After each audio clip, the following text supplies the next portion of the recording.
Hi, everyone.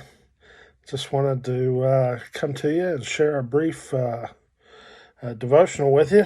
We haven't done this for a while, but I'm hoping to get back to sharing some midweek devotions. I just want to share something with you briefly. We talk about what Paul refers to as the whole armor of God in Ephesians. And I've had these thoughts rolling around in my head. There's a time in David's life when he was fleeing from Saul, where he brings all these people in with him who are actually fleeing Saul also. Saul wound up to be a fairly evil king, and he was ruthless and slaughtered people and had just slaughtered a number of priests, or Doeg the Edomite had done it on his behalf. But at the end of the chapter, David says, the same one who is seeking your life is seeking my life. So you stay with me and you'll be safe. And I've thought about that when it comes to the battles that we fight. And so often I think, are misguided. And we think that, the battle that we are fighting is against each other. The battles that we fight is against each other, against the strong wills, against negative personalities, whatever the case may be.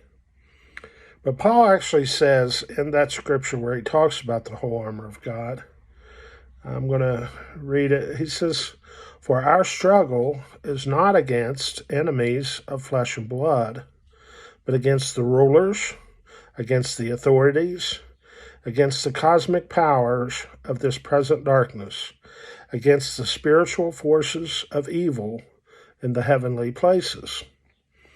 I think other translations say heavenly realms.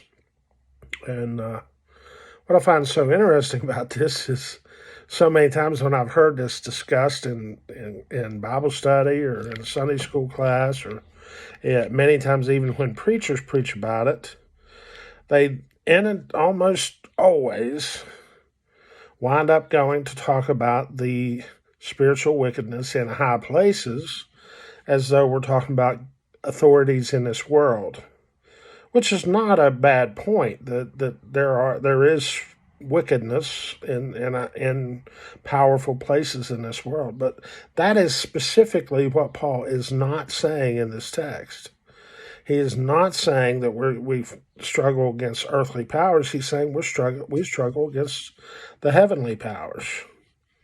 And I want to share one last thought with you. I hope you'll carry this with you, because this really is what led me to share this devotion with you.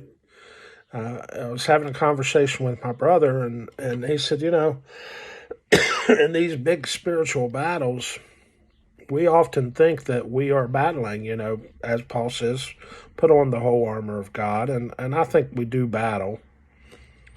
But he said, in these really big battles, my brother said this, that we are not the warriors. We are the spoils.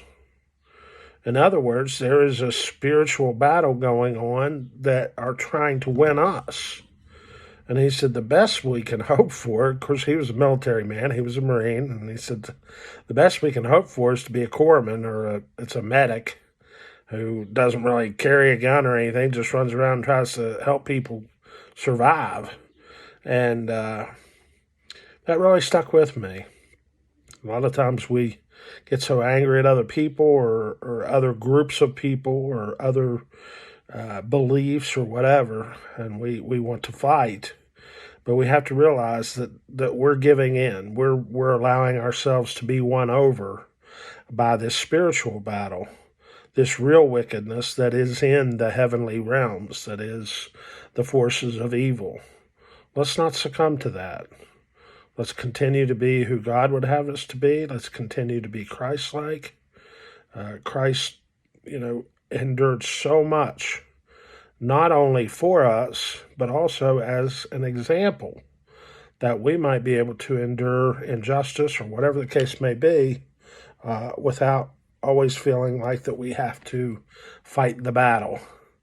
I hope God will bless you today and all the rest of this week, and we hope to see at least some of you in church on Sunday. God bless you.